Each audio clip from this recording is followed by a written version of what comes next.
Hey guys, and welcome back to my channel. Thanks for joining me today. This video is going to be extremely personal. I have been delaying putting this out, mainly because it is a sensitive topic, not just for me, but for other people. And I really just wanted to take some time and really map out how I wanted to talk about this. But there's just no way to just set up to talk about it. I just need to talk about it, mainly to help other people. That's the point of one reason why I started this channel. I wanted to help people, create a community of people. And like I said, this topic is just going to be very sensitive for me. I'm hoping not for you. I'm hoping it will help you.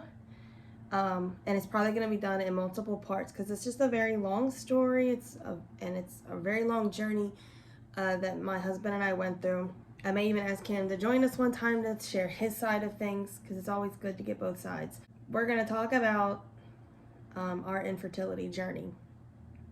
And I know you're probably like, well, how in the world can you say you have infertility? You have 2 kids. That's true. But there's a whole 2 to 3 year life journey that we went through. So that's what we're going to talk about. If that's something you're interested in, then just stay with me.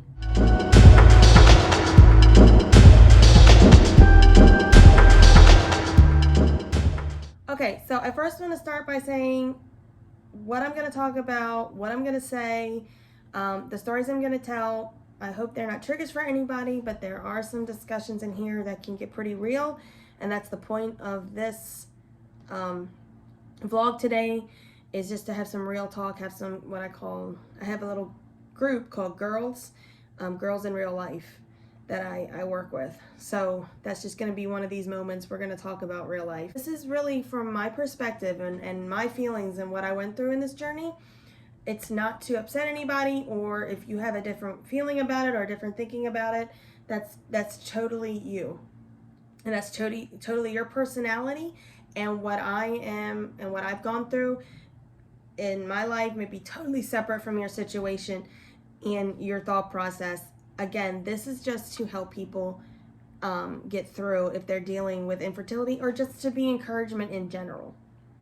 I first want to just say, this topic of infertility, we don't sit down at the table with our children and say, by the way, you may have some problems when you want to have a family. You may have some issues. You may not be able to get pregnant right away. It's not a topic of conversation at the dinner table. It's not a coffee conversation with your kids. It's not when you're having, the birds and the bee talk.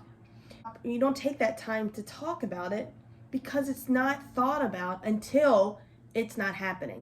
Sidebar, what I share is not to say anything negative about my childhood or how I was raised or anything like that.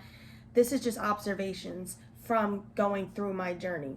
But it's just a natural, I want to say, reaction or a natural conversation that when you have the talk with your child or your children, you always kind of put that little fear factor in there. At least that's how it was for me when I was growing up. And even the talk at school, and when they did the presentation, that was how it came about and how it was talked about, was, you better do X, Y, and Z or you're going to wind up pregnant. I guess, I don't know the best way to say it, just that push, of fear and being worried and being scared, that being young and pregnant was a big deal. There was never a time where it was said, oh, it may not happen for you right away. It may never happen for you at all. It's just not a topic you sit down and have. And it just became more apparent the longer we went through this that it was never going to happen for us. And I'm talking at that time. So I'm talking 2 or 3 years ago. I'm not talking about right now. I'm talking about when we were going through this. So it was just a natural thing for us to just assume when we got married that it would be snapping our fingers, blinking our eyes, and it was going to happen. The joke in my family was we were what they call fertile myrtles, so it was going to take no time. It would be an absolute breeze to wind up pregnant and having a family. When we first got married, we obviously had talked about having children, where I was 29 turning 30, and so was my husband. We just decided that having children fairly early in our marriage was going to be okay.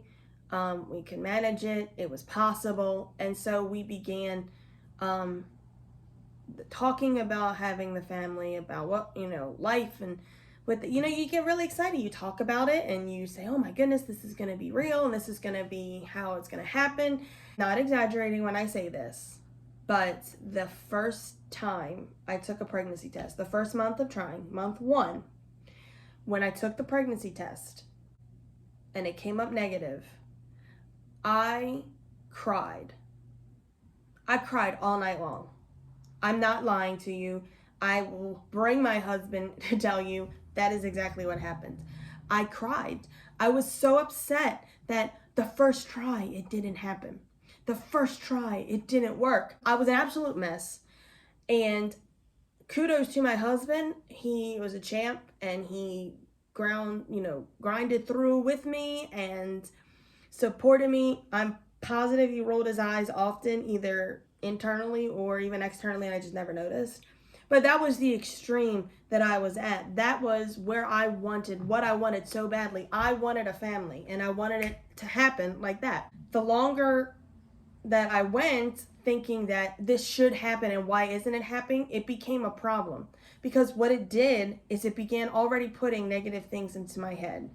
I wanted what I wanted at the time. And everyone is like that. Kids are like that at a young age. And sometimes we just don't lose that into our adulthood. It just depends on the thing. I wanted a child. I wanted children. I wanted a family. It wasn't happening when I wanted it to. It didn't happen on the first try. It did not happen even on the second try. But I allow myself to go into such a severe depression after trying just one time. And that leads me to this. Whatever journey you're facing, whatever journey you are on, whatever personal things you're dealing with, you have to understand it's a mindset.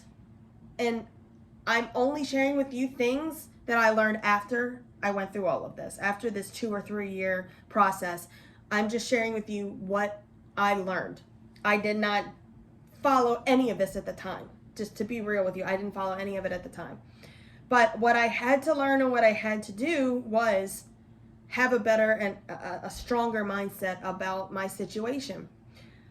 I should have been grateful that I had a healthy husband, that I was healthy. We had at that time our 2 dogs. My family was healthy.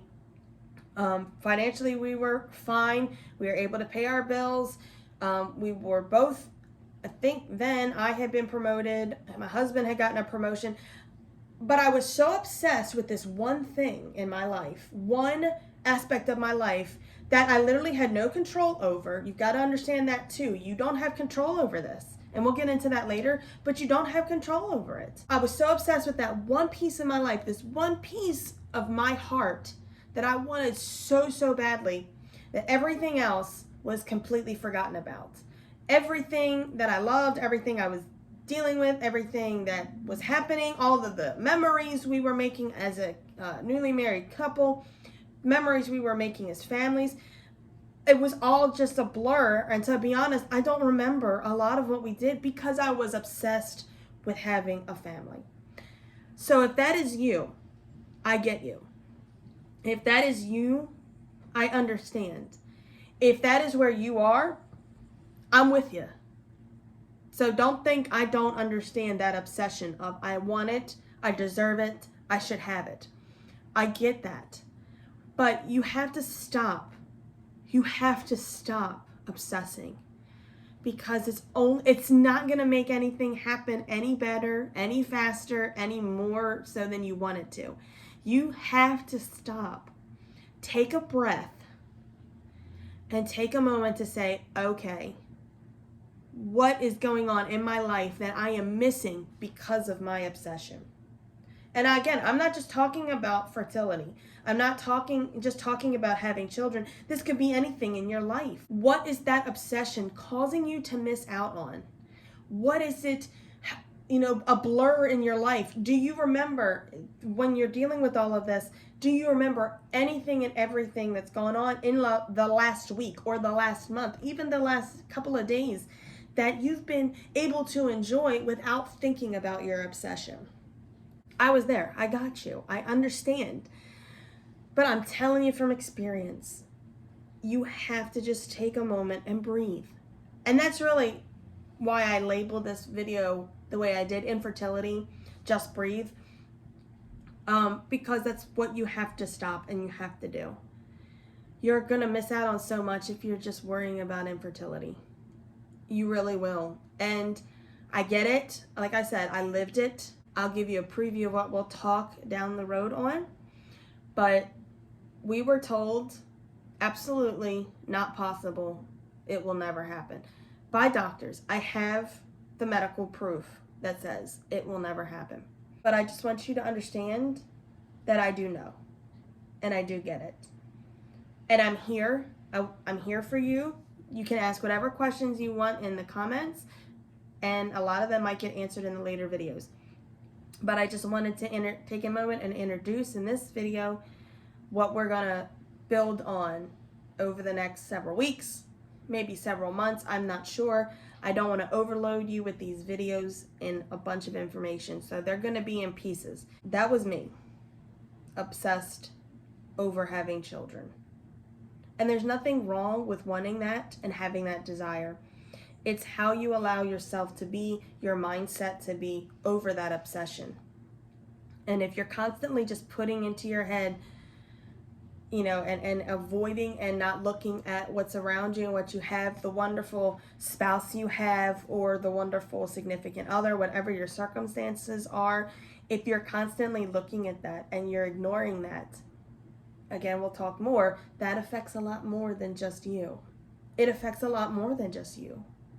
Like I said, I give kudos to my husband because I don't know how he lived with me for those we had tried 1 month and I was in tears and in depression because I wasn't pregnant immediately. So that's the start and kickoff of this journey that we're going to take together. If you liked it, please give a thumbs up to this video. Share if you want, but also make sure you're subscribed and click on that notification bell so you know every time I upload a video.